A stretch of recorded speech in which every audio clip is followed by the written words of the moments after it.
Hello សួស្តីអ្នកនាងជួបគ្នាម្ដងទៀតហើយជាមួយខ្ញុំហាក់ Gaming នេះគឺខ្ញុំមកនិយាយជាមួយនឹងកើត Down E-Sign ព្រោះមានវីដេអូច្រើនមែនទែនដែលគ្នាយើងបាន comment ថាបង E-Sign Down អត់កើតអីកើតមិនកើតចឹងបងដល់ទៅលោតចេញឥឡូវអ្នកគ្នាមើលតែវីដេអូខ្ញុំធ្វើទៅបាទrồiអ្នកគ្នាចុច install E-Sign មកខាងលើហ្នឹងអ្នកគ្នាចុចមកrồiហើយចុច install ម្ដងទៀតហើយអ្នកគ្នាចាំវាមក play សិនទៅវានឹងដំណើរការដែលយើងចុចចេញមកហើយដំណើរការដែលយើងចូលតាមការដែលយើងចូលទៅដល់ file មួយទៀតមកចុចតាមខ្ញុំមកអា file នៅខាងលើយើងចុចចោលមកវាឲ្យអ្នកគ្នាចុចនេះមកហើយចុចអា install ខាងក្រោមចុចអាកន្លែង file ខាងក្រោមនេះហើយអ្នកគ្នាចុចហ្នឹងមកអ្នកគ្នាចុចចេញហើយ E-Sign នេះចូលតាមការទេយើងដល់ file ហើយយើងចូលទៅ restart វាម្ដងទៀតឥឡូវយើងចូលទៅ restart E-Sign กันព្រោះឥឡូវយើងចូលតាមកាត់ទេហ្នឹងហើយឥឡូវយើងចូលទៅ setting ចេញមកrồiហើយយើងចូលទៅ server អីគេ setting ហ្នឹងដែរហើយយើង auto ពាក្យ VPN បាទឥឡូវយើងរកពាក្យ VPN ឃើញយើងចូលខាងក្រោមនេះមកហើយយើងចូលខាងលើហ្នឹងមក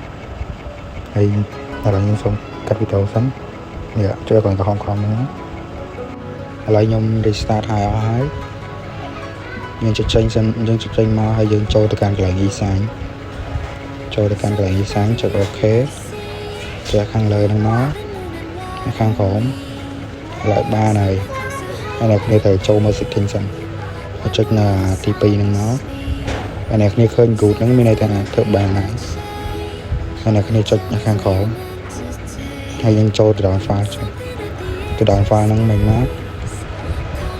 ចប់ចាំតិចអ្នកគ្នាចាំតិចអ្នកគ្នាមើលទៅតាមខ្ញុំមកចុចតាមខ្ញុំទៅអត់បាន sorry អ្នកគ្នាចុចខុសចាំខ្ញុំចូលទៅដល់ file ម្ដងទៀតទៅយើងចូលទៅដល់ file មួយទៀត file នេះដល់អត់កើតច្រឡំអ្នកគ្នាព្រោះ file ហ្នឹងវាស្តៀងគ្នាខ្ញុំច្រឡំមកហើយខ្ញុំចូលទៅដល់ file ម្ដងទៀតទៅfile ខ្ញុំដល់ដំបូងហ្នឹងមកហើយខ្ញុំដល់ម្ដងទៀតទៅដល់ play ទៅអត់យូរនេះចុចមកខាងក្រោមមកព្រោះខ្ញុំលុបហើយអ្នកខ្ញុំ record តាំងមក3យប់ដើម្បីធ្វើវីដេអូអ្នកខ្ញុំមើលឥឡូវអ្នកខ្ញុំចុចតាំងមកហើយ file បាន down ហើយអស់ហើយឥឡូវខ្ញុំចូលទៅ install file មកវិញព្រោះ file ហ្នឹងម្ដងហើយតែខ្ញុំចុចខុសឥឡូវអ្នកខ្ញុំចុចទី1មកហើយអ្នកខ្ញុំចូលកន្លែង password ហើយអ្នកខ្ញុំវាយតែដូចតែវីដេអូមុនដែរទេអ្នកខ្ញុំ apple.jo.com ហ្នឹងហើយឥឡូវខ្ញុំចូលទៅវាយសិនខ្ញុំវាយមកថា apple.jo.net បាទឥឡូវយើងវាយរួចហើយអស់ហើយ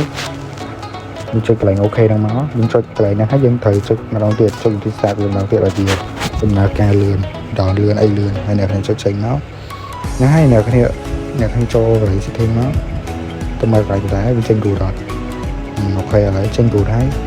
យចាថាវីដេអូហ្នឹងវាប៉ុណ្្នឹងឯងអ្នកគ្នាកុំភ្លេចជួយ subscribe channel YouTube ខ្ញុំម្នាក់មួយផងដើម្បីខ្ញុំមានកម្លាំងចិត្តធ្វើវីដេអូតទៀតបើអ្នកគ្នាចង់ support ខ្ញុំ link AWA នៅខាងក្រោម comment បាយ